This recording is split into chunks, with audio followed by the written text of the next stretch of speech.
All right, we are rolling. We are rolling, and we're with one of my favorite human beings, Liston, who is here and willing to hop on this fun little video conference thing that I've been doing, and it's been great. I'm super happy that you, Lee, decided to hop on board. But dude, when do you remember when we met or where we met? Because I don't know if it was a project that we worked on or um, I don't know. I don't know exactly like what thing that we did that where we connected for the first time. Well, I'm trying to think back because you and I have worked with a lot of the same like A-Tide, Yes, on those shoots. Because I know you did that shoot with Billy back in the day, the Deadpool one, the Deadpool one. and then I think where you and I mean, I'm trying to think earliest, but is Conflicted Games? Would that be where we met Let with like me Man Spa think. and all that, or was it earlier than that? I feel like I met you before then. That might have been the first project we worked on, but I feel like I met you before then. I just don't know where. I don't know how, or maybe it's one of those things where like our paths have crossed somehow, and you know. Well, I was actually thinking about, like our friendship, last night, and I was like, and that you just hit the nail on the head. I feel like you and I are people that have like crossed a lot, like our paths have crossed a lot, and we know a Yeah, lot of the same people, in a lot because we're in the same industry, but also we've just worked with a lot of the same people. But yeah, you and I have never personally connected, like a lot, yeah. like I mean, we've chatted and things, and I was thinking, I was like, how well? I mean, I know what you've worked on, like, and I'm aware, and you're aware of like what I worked on, but like I realized we don't know each other super personally. Yeah. I was like, I mean, not to get too deep too quick, but like that's kind of what I thought. Yeah. Well, it's interesting. I mean, it's kind of like when you're running around the same circles, we kind of feel like, or people feel like, oh, we're maybe even closer than we are, or whatever. But that's one of the reasons why I love doing this is because we're getting a chance to like get to know each other on an even deeper level, you know. Mm-hmm. But one of the things I've always admired about you, Lee, is I've always felt like you're someone that like has created like a really powerful voice for himself. And I love that, and like as a result of it, you've been able to like um get be on like some really cool projects. I feel like I'm always seeing you like on just different videos or TV shows and stuff like that. And I would love to know like how your journey has come to like where you are. Like how did you decide, hey, I want to be an actor? And how did you decide I want to create my stuff with my own voice? Well, it took me a long time to figure out Yeah. who I am, and I think we're always figuring out who we are, Yeah. And one of the what happened was is when I was like in junior high, I was in a play called Women in Black. It was a spinoff or a parody of Men in Black, and I played Okay. this like alien, this main alien. It was like a cephalopod.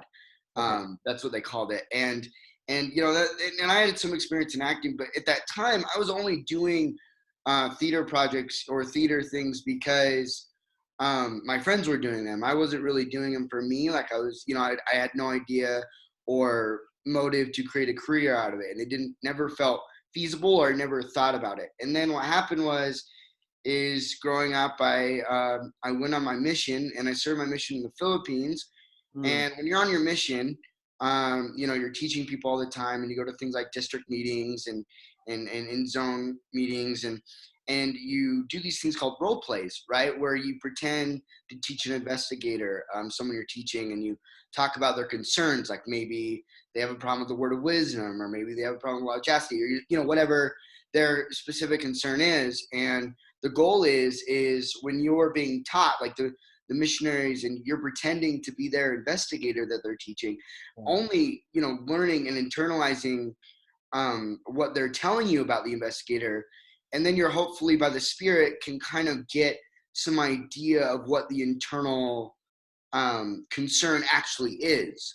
And so when I was being taught, I would just really get into it, and I wouldn't think about it, but I just really wanted to sincerely give them what they needed, to help their investigator progress towards, baptism or return from less active to active or inactive to active, however you want to put it, for sincere growth in the gospel.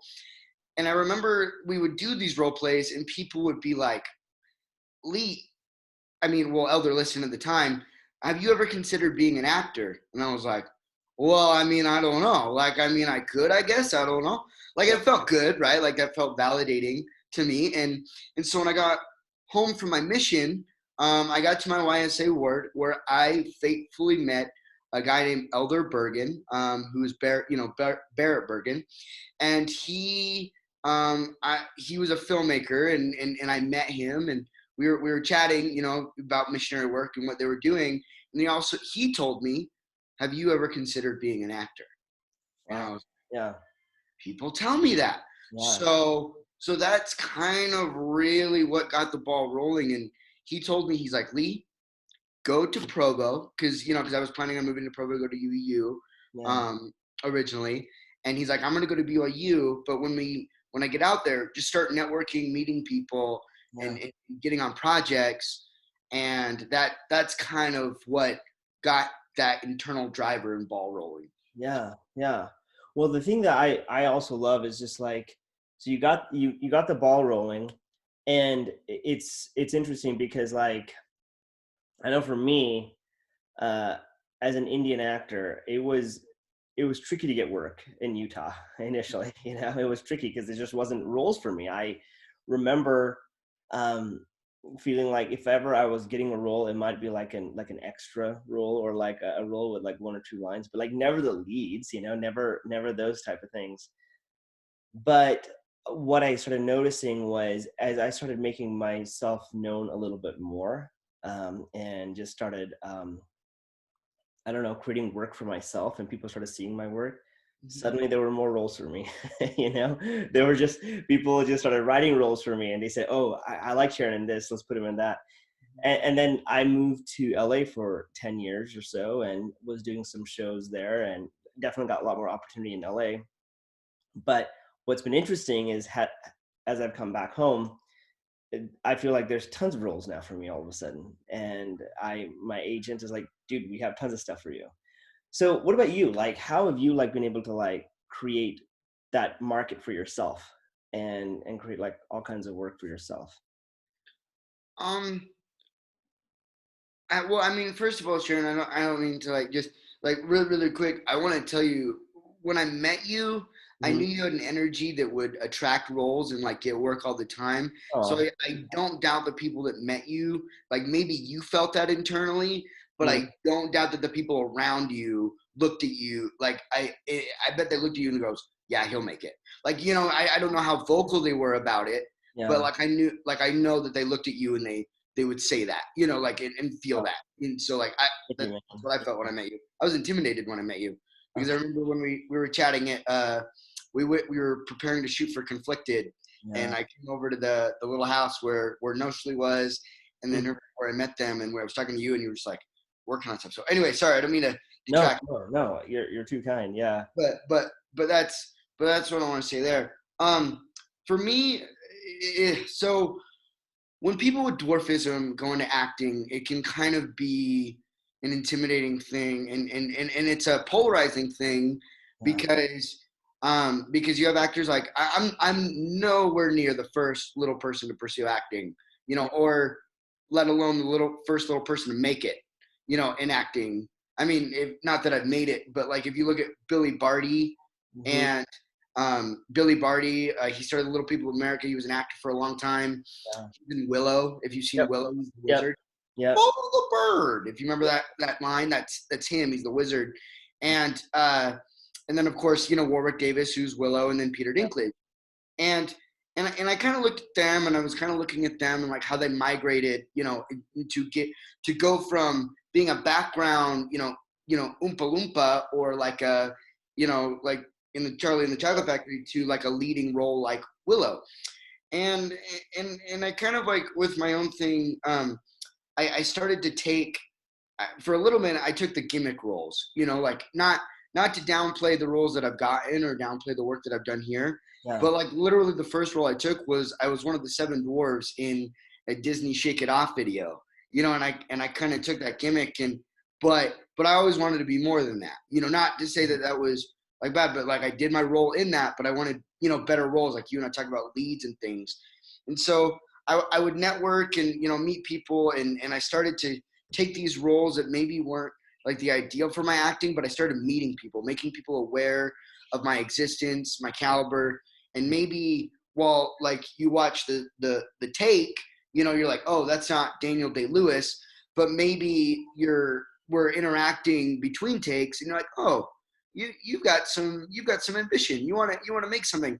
I might have something for you, and so where it kind of migrated to that, and now kind of not to fast forward through too much, but jumping onto like TLC, like when I got on TLC, that was my first time on camera. Like, given it was a reality show, it wasn't really acting, but it was sometimes. But like it was my first like kind of like breakout moment being Lee, like as myself with no makeup, no gimmick. It was just straight me, even Awesome. though the Yeah. show was about little people. So, and that's kind of where it kind of like I got a lot more familiar with the industry, because at that time yes, they were talking to me because I had dwarfism, because it's literally called My Little Life, but they wanted they wanted to know Lee, and that's what they wanted. So that's kind of where it's like migrated, and now what I'm headed towards is just Barrett has been helping me a lot by like he literally like tags me in projects on like Facebook, like Utah filmmakers and actors that I assume you're familiar with, and Yeah. he'll and then I'll audition for all the lead parts. Like I just try to just go for everything. I don't know. I I love that, man. It's so great. You mentioned something that I was really like interested in talking about. You talked about like taking the gimmick roles, and I have totally done that as an Indian actor. I mean, so many of my roles have had the Indian accent, and people have asked me in the past, like, do you ever get bugged by that?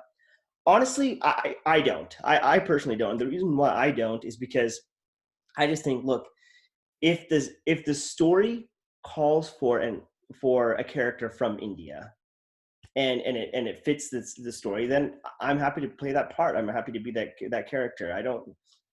I mean, but if it's kind of like, if it's like, hey, we're using it just to stereotype them, then I'm not the biggest fan of that, because it's like, well, that's not really that great of a thing. But if the character, it fits within the realm of the story, and it's serving the greater purpose of it all, I'm fine with it.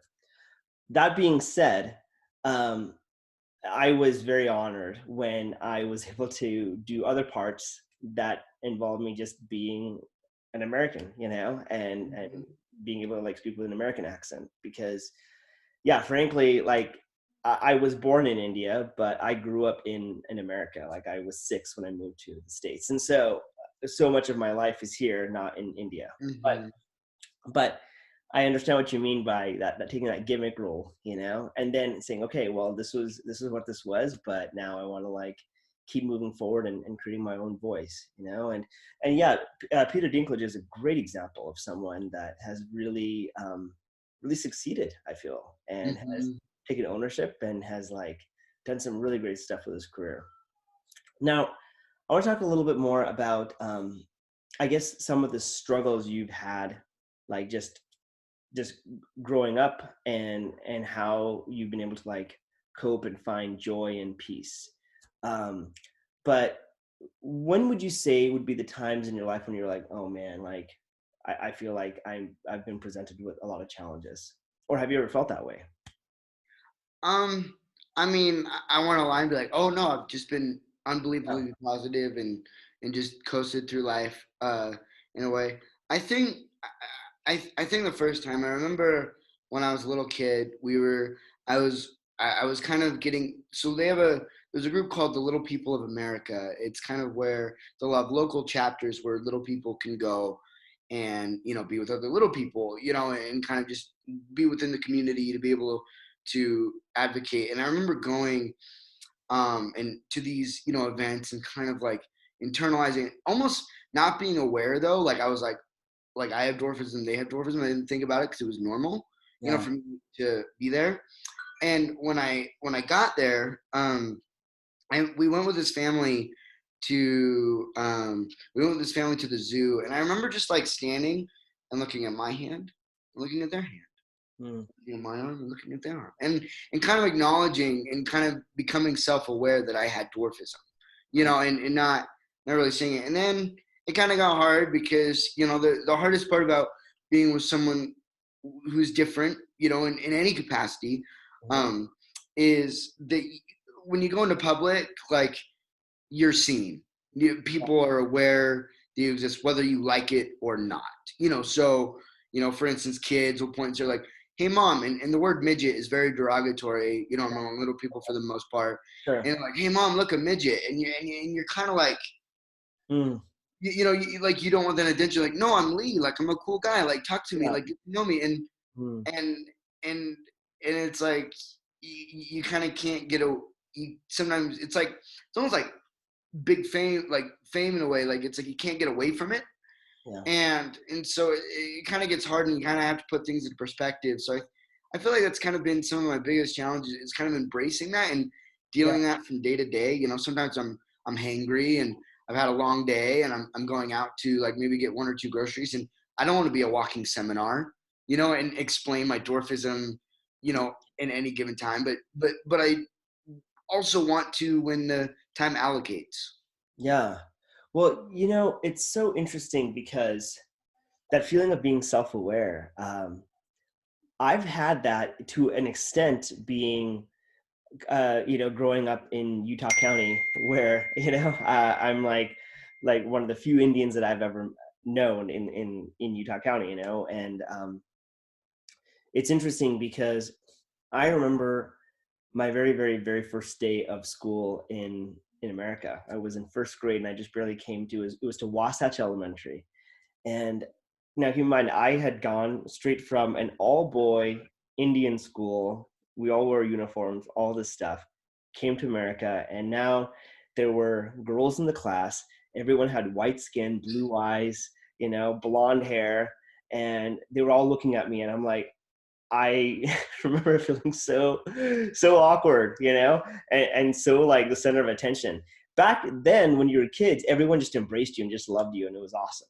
Mm-hmm. But I remember growing up, there were definitely times when I felt very self-conscious, and it was like I didn't know like how to like proceed and stuff. And it's kind of interesting because I'm a pretty social person right now, but growing up I was extremely shy, and it's funny because there are friends of mine that I've reconnected with that were from elementary school that were like, dude, we remember you being so shy. Like, what happened? How did you change? And it's kind of funny. But I remember having a conversation with my dad because, he's definitely felt a lot of, I don't know, it's like he's felt awkward or pressure. Sometimes he feels like people don't want to connect with him as much because of him being Indian and living in a society where there's a lot of Americans, and I don't know.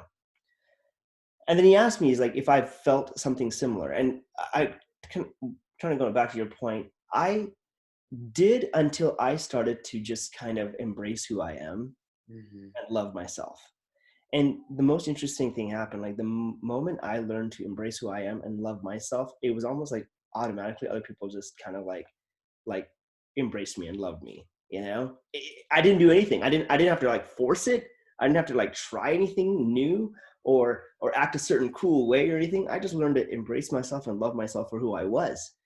And it was like the byproduct of that was just genuine friendships and people genuinely caring. And I see that a lot in you because I feel like every time I've seen you on set, people just they flock to you and they just love you, and they just kind of care about you, and they're like, Lee, he's here, and let's do something, let's put him on the next project, and I don't know, I think it's awesome. And so I'm so grateful that you've uh just embraced who you are, and as a result, like, just share so much joy and love in the world. So thanks, man. You're a great example to me. um Now, the one of the other things I want to talk about as well is, we're all facing uncertain times right now. I think we always face uncertain times, but right now we are very conscious of how uncertain life is. Being under quarantine and not entirely sure what's happening with COVID and how that's going to affect the future of our lives. Um, what would your advice be to find joy during these uncertain times? I think number one is let yourself feel. I Yeah. think sometimes we don't give permission to people to feel like it's like if you're not being joyous, you're doing something wrong. Mhm. And it's like first let yourself feel if it's fear, if it's frustration, Mhm. that I imagine a lot of people are feeling.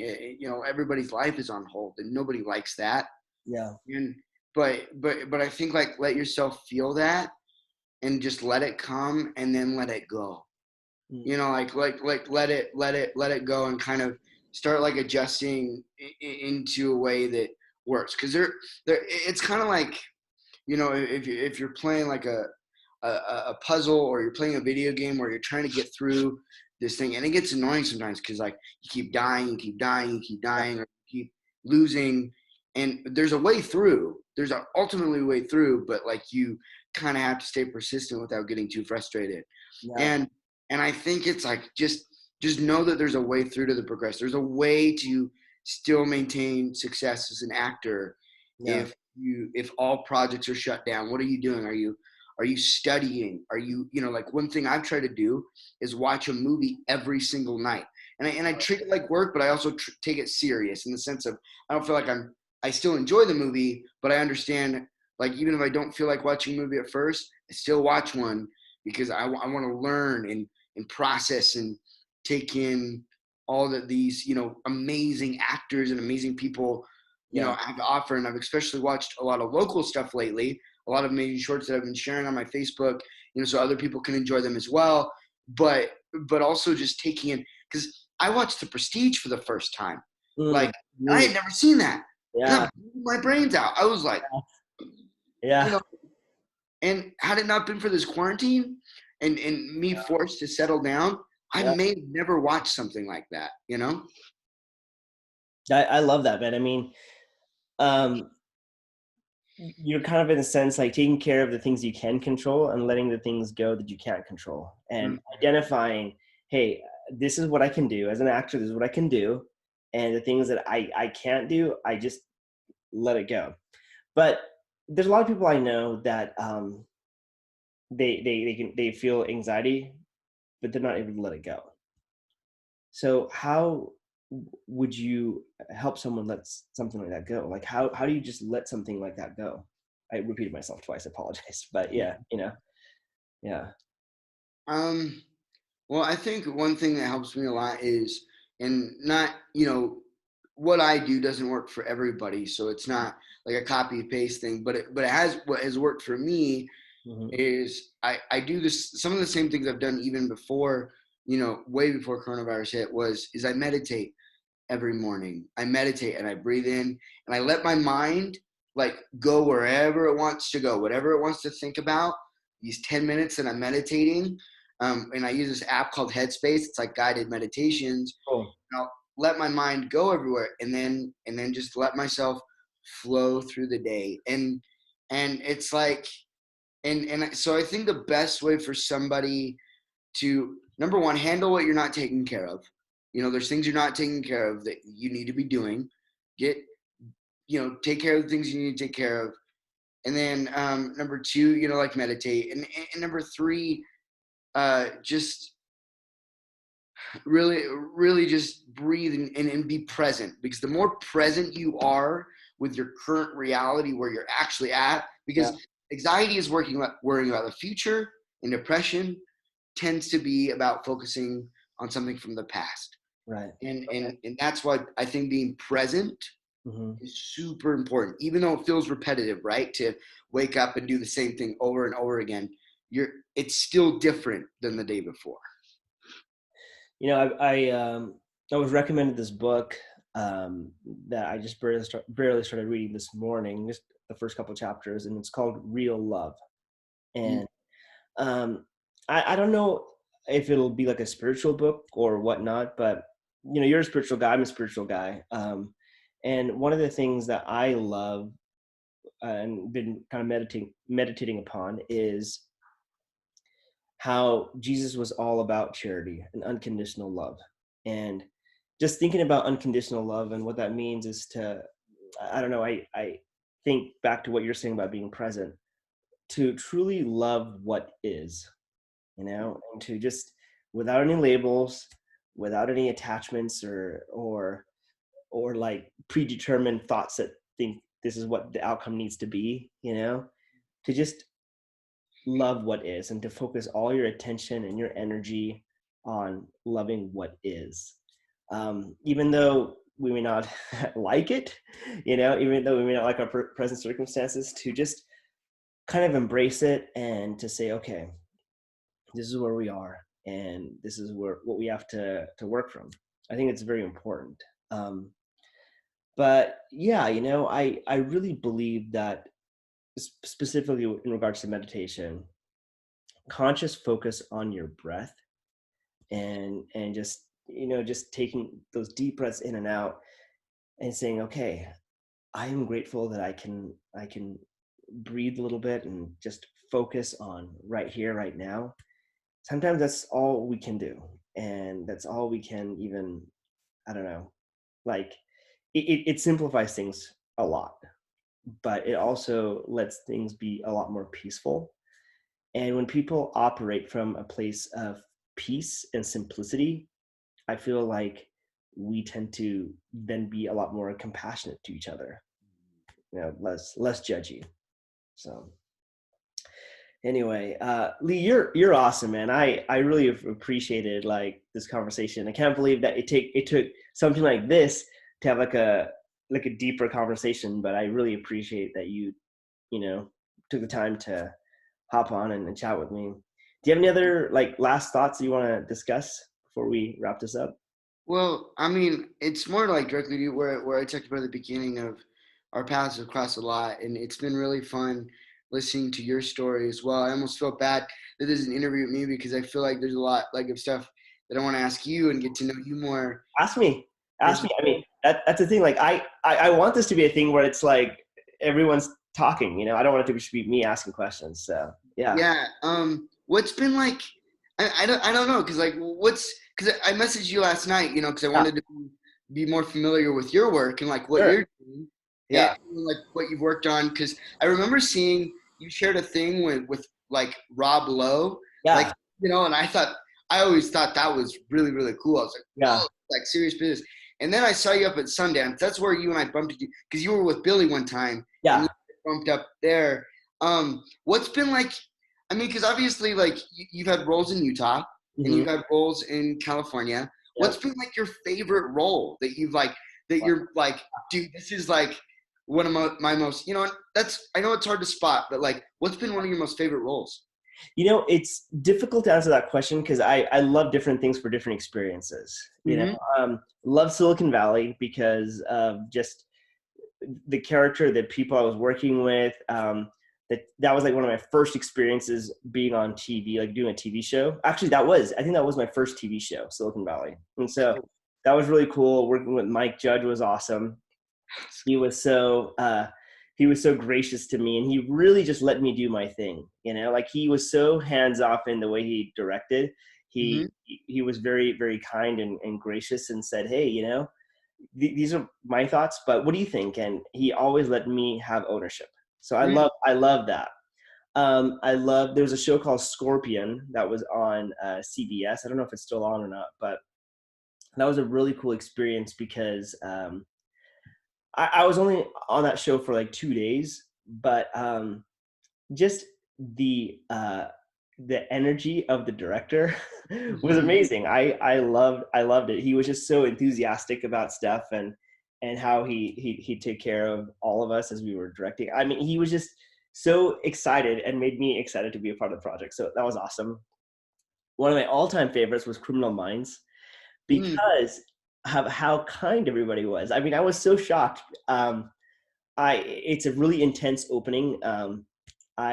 In the scene, I have to basically witness my friend getting killed in front of me. It was really Mm-hmm. intense, right? Really intense scene. But and it was like the opening of the episode.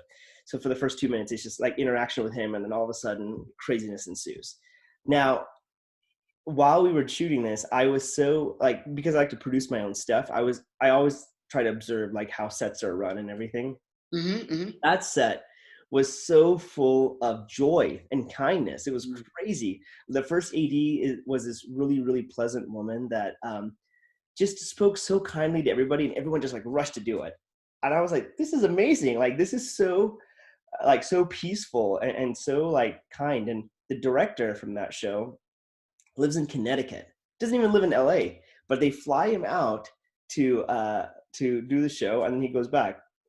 And he's like, Sharon, honestly, I love my home in Connecticut. I have a family. I raised them there. I have a place here, but I will never leave my place in Connecticut. It's so great. So he was awesome. And between takes, and it's like there's a lot of intensity. There's a lot of screaming on my end and freaking out. mhm. Between takes, he would come up to me just to tell me what a good job I was doing. I'm like, oh man, thank you. And I'm like, well, any suggestions for improvement? He's like, no, no, no, just keep on going. You're doing awesome. It was amazing. Like, it was just such positive feedback. So I love Criminal Minds for that.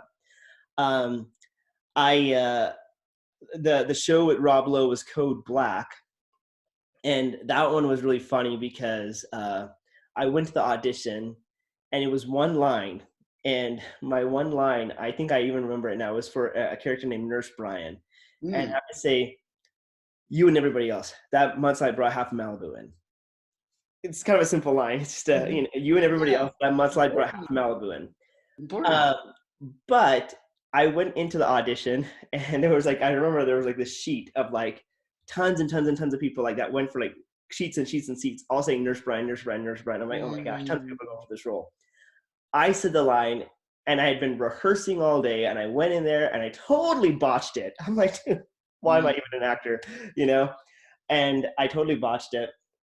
But for whatever reason, um, they liked my version of botching it the best, and I booked it mhm. the next day. And the director came up to me. He's like, "Dude, I loved your performance. Your audition tape was so real." And I'm like, "Dude, can you please send it to me? Because I have no idea what I did." Mm, Anyway, they cast me, and that experience was great because Rob Lowe was just so freaking cool. You know? mm. And he and I like chatted all day, and he was just so enthusiastic and so kind to me, and we had all kinds of fun stories we were sharing. So again, I know long-winded at response, but I don't have one particular role. I have amazing experiences on all these different Yeah. projects for different reasons. So hopefully that kind of answers some of those things. And then here in Utah, I've had so many experiences with my friends creating projects. So Todd, as you know, is one of my Mhm. favorites. I love working with him. But yeah, there's just so many people that I love working with here. So Have you seen A. Todd's film, short film, Mr. Bellpond? yes, I have. That was the thing. That was the first short that attracted me to like wanting to work with him.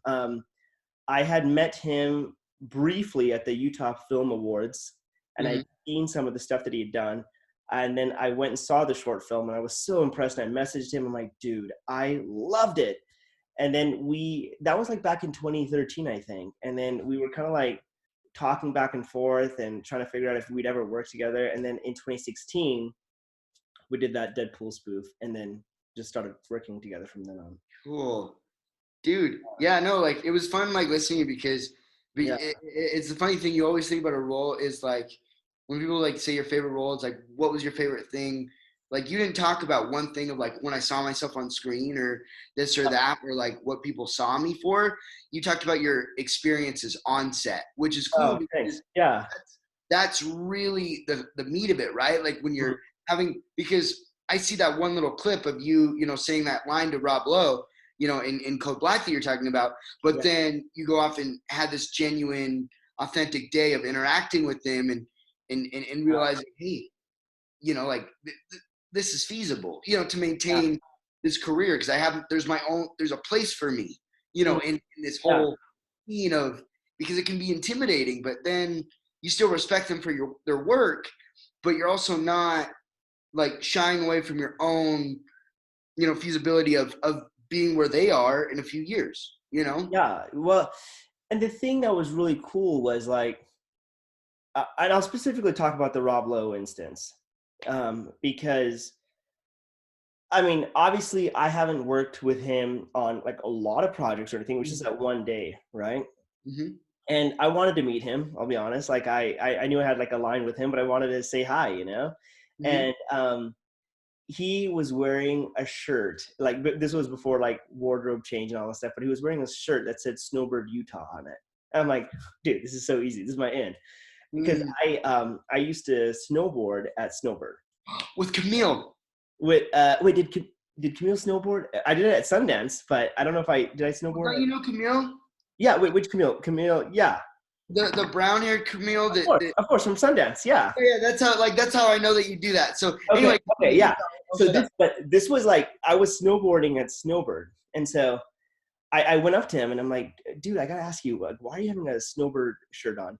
He's like, oh, dude, like ski there for decades. I'm like, you're kidding? And I said, dude, I grew up in Utah. I snowboard over there. Mhm, And like that one connection, and all of a sudden he was like, oh my gosh, dude, okay, okay. And like between takes, he kept coming up to me and he's like, dude, mhm, you ever been here? What was the powder like over there? And then he was just asking me all these random questions, but he took a genuine interest in me and like my life. And that just taught me so much, right? And I just felt like, wow, like what a giving guy and what a caring guy. mhm, And so I try to also like when I'm on set and if I'm considered quote unquote the lead guy or or whatever, I try to get to know the people that I'm working with, extras, crew members, whomever. I like to get to know them because for me, the joy of acting really comes from making all the memories with people, you know? mhm. And if we're able to do that, then it's awesome, right? But if we're trying to create like this awesome product or whatever, but we don't have any joy in the process of doing it, then what's the point? I don't know. Right. No, that's So, awesome. So it's just like it's fun. I'm hoping that you and I one day get like a dramatic role or like a hmm, comedic role, like or like something. It'd be fun to like have a role where we, have characters that kind of carry the struggles that you and I have talked about. yeah. But also, there's a short that I've never seen that I intend to watch pretty soon. It's called Station Agent. It's Peter Dinklage's very first like Sundance short, I Oh, believe. wow. Okay. So it's about him, and I believe if I'm wrong, like if I'm wrong, I feel like an idiot. But like it's about him wanting to be an actor, like his character wants to be an actor, but like hating the caricature thing, kind of thing that we've Yeah. talked about, and kind of those kind of things. And he's also the first little person, by the way, to win an Emmy. If Wow. so like definitely he's definitely set some records, in the industry. Yeah. But anyway, it's just kind of it's kind of cool. I mean, or even outside of everything, I think I just hope you and I get to act on something and have like just cool, interesting characters and just have our own little like memory thing of like, dude, remember like when you were coming up and I Yeah. tripped, but then like they just took the take anyway, and that's Yeah. the take they used, and then we didn't think it was, and then I was so embarrassed, but then it worked, so I can't wait till something like that. Dude, let's create it. We gotta create it. That sounds awesome. But yeah, man, that would be amazing.